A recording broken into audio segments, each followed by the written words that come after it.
Fox News made changes to their original reporting over the weekend following protestations from white nationalists like Nick Fuentes. Now, on Saturday afternoon, followers of white nationalist leader Nick Fuentes rallied near New York City's Gracie mansion to protest the city's vaccine mandate. That night, Fox News writer Adam Sabes wrote an article about Fuentes' group facing off with left-wing anti-fascist activists. Now, here's where we get into the details of how they edited their reporting after publishing facts. And remember, there's Fox News channel where you have opinion people. You've got the Tucker Carlsons, Laura Ingrams, those kinds of people. And then Fox claims that their news division is actually fair and balanced, that they do straight news reporting and it's not opinion. But it seems like they're swayed by right-wingers like Nick Fuentes because the article's original headline read, Antifa members clash with white nationalists over COVID vaccine mandate outside NYC's Gracie mansion. The first version of the article described how Fuentes' fans call themselves groypers, which, by the way, I mean, not great marketing, but nonetheless, putting that aside, and included an Anti-Defamation League description of them as a white supremacist group. Now, the story quickly caught the ire of Nick Fuentes and his followers because Fuentes wrote on Telegram, Fox News using the Anti-Defamation League talking points about me and AF scum, and that was all it took for Fox to change their reporting. Within a few hours, what happened? Well, within a few hours of their initial publication, Fox had edited the article and its headline to remove any mention of Fuentes' name. The headline's reference to white nationalists was removed and changed to describe Fuentes and his followers, Fuentes' followers instead as anti-vaccine protesters. Now, if Nick Fuentes is leading this anti-vaccine protest, why would you take Nick Fuentes' name out of the article? It's kind of weird. Yeah, okay. I guess we have to say it only for mainstream media and even they're catching on. And for a long time, the rest of media refused to criticize Fox News. Why? As we told you, they were hoping one day they would work for Fox News and get a big paycheck for lying to you guys. So now that the battle camps within media are more clearly delineated and they are unlikely to work at Fox News, now they're being a little bit more honest about it. But we've been telling you from day one, does this look like news to you guys when Fox News has an accurate description of the protest?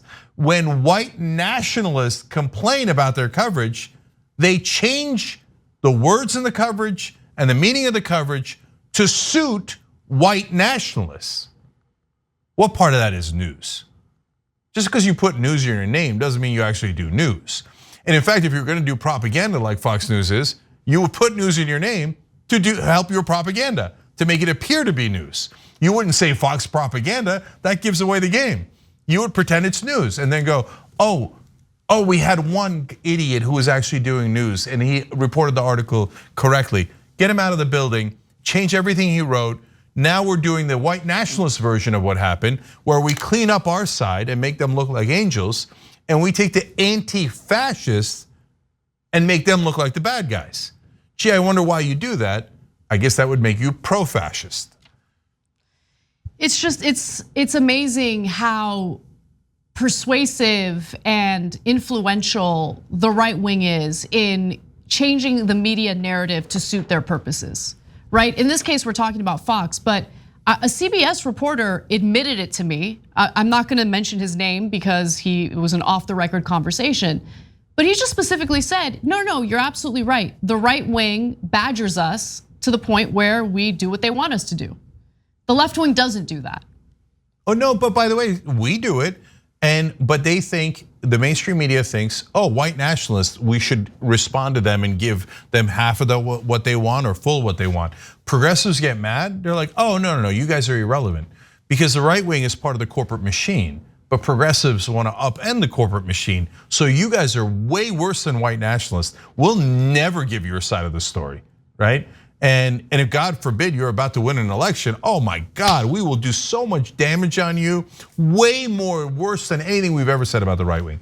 But coming back to this particular story, the white nationalists demanded that they not just that they erase history about what actually happened at that event and protect white nationalists.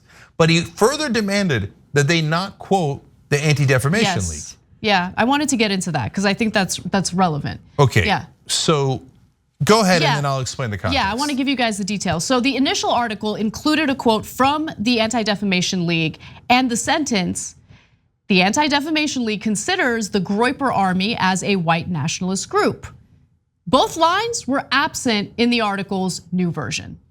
So the Anti-Defamation League points out anti-Semitism. It is largely, it's a Jewish group that is on the watch out for white supremacists and nationalists for a good reason, and for fascists for a good reason, obviously given the history of what happened to Jews across the world, honestly, not just in Germany. But they don't just look out for Jews, they look out for any discrimination. And I don't always agree with them on every issue. I think that sometimes they cross the line on Israeli policy and they equating right-wing Israeli policy with anti-Semitism, critique of that was anti-Semitism. So they're not perfect, right? On the other hand, they have stuck up for other groups better than almost anyone else. So when Trump was trying to do the Muslim ban, even though they're a Jewish organization, they defended Muslims better than anyone in the country, okay? So that is why the white nationalists hate them even more. First of all, they think Jews are the root of all problems. Every time you talk to a right winger and you go all the way down the rabbit hole, they go, fine, it's not the immigrants, it's not the blacks, they don't have enough power, it's the Jews. So watch out, we've been telling you 1,000 times, watch out for just a volcano of anti-Semitism that is brewing in the right wing, right? And that's part of the reason why they hate the Anti-Defamation League. And the other reason is they look out, since the ADL looks out for everybody, they're like, and they look out for Muslims and other minorities too. Oh, they despise them. Now, okay, that's Fuentes and racist and etc. That's easy and that's obvious, right? Of course they're gonna hate the guys looking out for the racists, right? But Fox News then goes, oh, you're right, Mr. Racist. We will now erase the ADL from our reporting. When Ilhan Omar said that lobbyists might be in it for the money, they said, oh my God, that's so anti-Semitic. These lobbyists happen to be for the Israeli government, and so they had to stretch all the way around, and you quoted a song and blah, blah, blah. And we had nonstop coverage of how progressives were anti-Semitic. Okay, now Fox News says, oh, anti-Semites, you want us to erase the organization that fights against anti-Semitism from our reporting? Well, of course, right away. Not a peep. And then there's the final part that's very relevant. The final version, the changed version of this Fox News article decided to go a little further in attacking Antifa. So the article was also edited to add more critical references to anti-fascist counter-protesters. In the article's initial version, they were described as Antifa protesters, but in the updated version, the language was made more drastic, describing them as Antifa radicals. No, guys, this is literally Orwellian. George Orwell in 1984 described how they would change the words to suit the exact opposite of what they meant, right? So the anti-fascists are painted as the radicals. The white nationalists are painted as the good guys, right? And Fox News does this. They're a cultural poison in this country. And they poison the minds of all of these people, and they do nothing resembling news. It's wall-to-wall propaganda. Thanks for watching The Young Turks, really appreciate it. Another way to show support is through YouTube memberships. You'll get to interact with us more. There's live chat emojis, badges.